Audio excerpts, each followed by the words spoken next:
Hey, I'm Alex Radcliffe from Board Game Co, and today I'm reviewing Umbrella from Parasols Games. Umbrella is a pattern matching game for 1 to 4 players in which players are trying to fulfill these little goals on their own personal mat. This over here is a goal. This shows that you want to get those colors, well, more specifically any color, in that pattern on our grid. And you're trying to do so with as few movements as possible because that's ultimately going to be how you win. Every time you fulfill one of those goals, and we'll show you more how that works, you're going to take one of these, putting it down on the color that fulfilled that goal, and that can be worth points in the game. So the core concept is you have these goals, you're trying to create these structures of these umbrellas. These are little tokens that will slide into your grid, and you're trying to make those patterns faster than the other players. I'm going to go through a few turns so you can get a sense of how this will play out, and then from there we'll talk more a bit about how everything scores so you have a good sense of the game before we dive into the review. On a turn, what you're going to do is you're going to take a token, an umbrella, from any of the regions on the board surrounding your board. You have 4 regions. You have your personal zone over here, you have the 2 sidewalks to your left and your right, which will come in here, and then you have the center zone, which everyone has access to, which will come in over here. So what you're doing with those over here, so for example, if I'm trying to fill this umbrella right now, let's take a look. Let's see what the most optimal umbrella placement could be. I think I might be able to work with that one, I don't know. This kind of stuff is hard overall. But let's try to do the following. What I'm going to do over here is I'm going to, let's say, take this umbrella over here, and I'm going to push it over here. So I'm going to take this umbrella, and I'm going to push this umbrella over here, which is going to, I don't know why I did that. These are all going to get pushed off on the edge, and this is going to pop out that way. Another player takes their turn, they do whatever they're going to do. Maybe they take this over here, they push it down, and they bring it down over here. I'm not going to focus on why they're doing the turns, because I just want to show you the structure, and they'll go to their turn, back to my turn. Again, I'm trying to create this structure over here, so to that end, I am kind of incentivized to go ahead and grab one of these, and I'm going to push this umbrella like so. There we go. Done. Perfect. Okay. Goes back to their turns. They take theirs. And then on my turn, I'm going to take this umbrella, and I'm going to push it up. Now, again, you're always pulling from one zone and pushing into the opposite zone. So this is now going to go to the center. Anything you push from the bottom goes to the center. Anything you grab from the center goes to your personal zone. Anything that comes to the left goes to the right. Anything that goes to the right goes to the left. Back and forth as you try to create a structure. Now, the important part is you'll note that I now have green umbrellas in this pattern. So right now, over here, I'm going to go ahead and fulfill that pattern, and I'm going to take a little token, and I'm going to put it onto a green spot on my board. Done. It goes back to, then I take this token over here, I pass it over to the next player, and they put it on their board oriented on that little star so the stars line up. There's always an exact configuration that stops players from being able to say, ooh, I want to put it on my board in this way. No, you're locked in the way it's going to go into your board. Now it comes back to my turn. I have this new goal over here. Maybe this person finished a goal on their turn, and they take it and I put it on my board. I have another goal to worry about. But in the meantime, I'm going to go ahead and fulfill this goal because I can do it in a single move. What I can do right now is I can push this one like this, and then there you go. I've now taken, again, green umbrellas over here in this pattern. I take another spot, put it down over there, and this gets put to the next player over here, putting it down in their zone.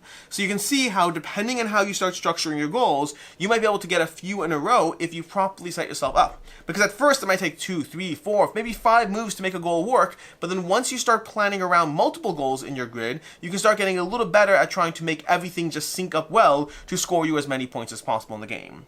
Speaking of point scoring, now that you know generally how a turn works, where you basically take an umbrella, you put it onto your board, you slide something, let's talk about scoring.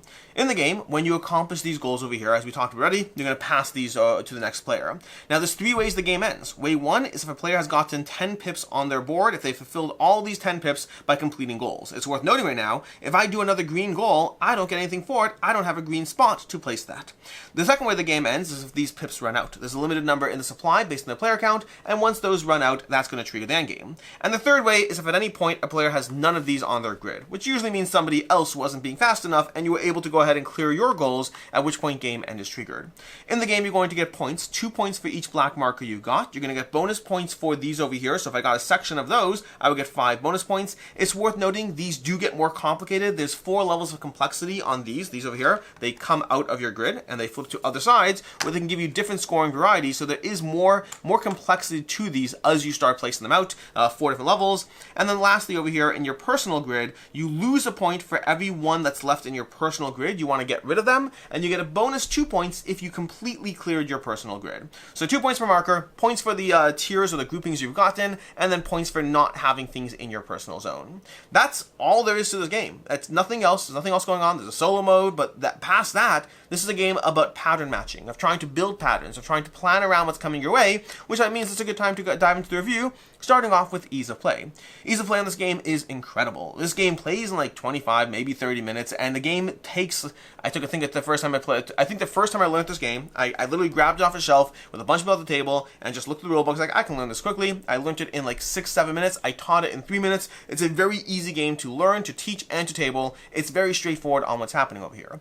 As far as what I like, don't like, and can see others not liking, starting off with what I like, which in general, the beautiful production and art by Vincent Dutrait, these little wooden umbrellas, like these aren't like deluxe tokens or anything. This is a regular copy of the game. These little wooden umbrella tokens that slide around your board. The game is very simplistic in its look and what it's going for, but it is very pretty in terms of what it's doing, and those wood tokens are a nice touch. But past that, the accessibility of the game, how easy it is to learn, to teach, and to play are going to be points in its favor as well. And then in general, the main thing is going to come down to the puzzle of the game. This is a puzzle game. It's a game about trying to figure out the fastest way towards a specific pattern in as few moves as possible, taking into account a variety of things, taking into account what the individual puzzles you have are, which one's the fastest one, taking into account whether you think you can get a sequence of puzzles in a row, like if I do this one and this one, is that easier? Also taking into account which colors did you already get, and do you have those colors available? Taking into account the scoring variety of, is it worth it to stack up a few in a row? Is it better to go for that blue, which might take me 4 turns, even though I could do the yellow in 2 turns, but that blue is going to give me a grouping of 4, which is going to be a bonus 8 points. Do I want to do that?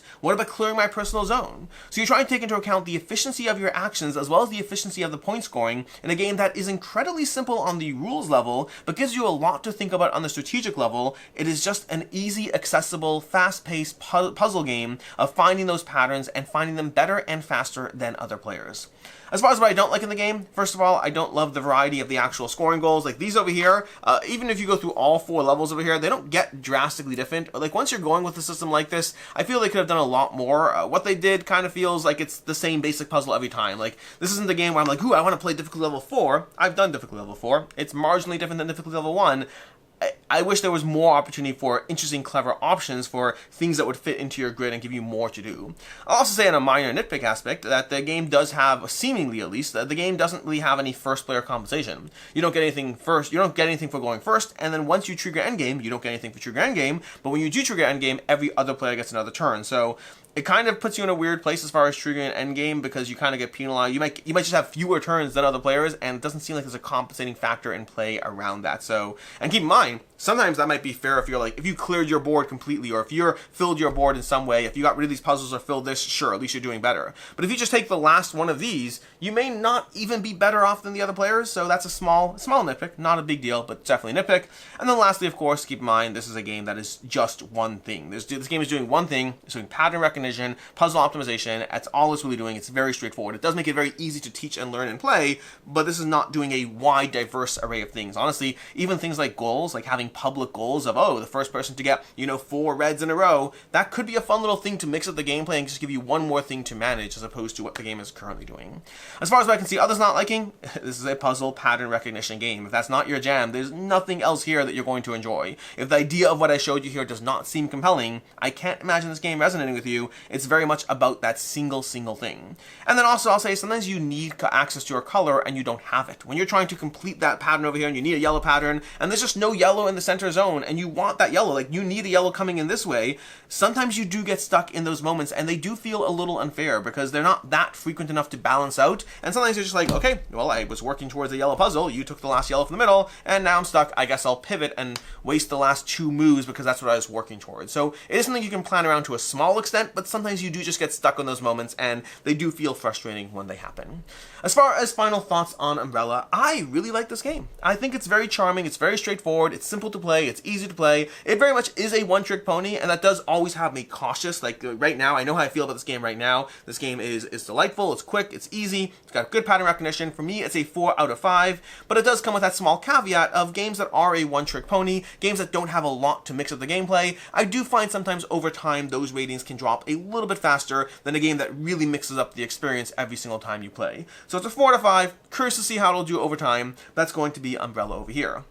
As far as is this game innovative or not, a new thing I've been adding to my reviews, I don't think there's anything drastically innovative that's going on here. I think the main thing that's innovative is the way your boards, the way your game kind of meshes, works together with the other players. Meaning games that have pattern recognition, trying to fulfill certain contracts with patterns in the way they are over here. There's a lot of games that do things like that. I think the main thing that Umbrella has that's going on that makes this game different or unique compared to other games is the way everything's kind of being passed around, the way things are entering your board from one side and then going to public domains that other players can access. I think it did a good job of taking what's effectively a solo puzzle and then engaging you with the other players in the way your tokens are constantly jumping around on the boards.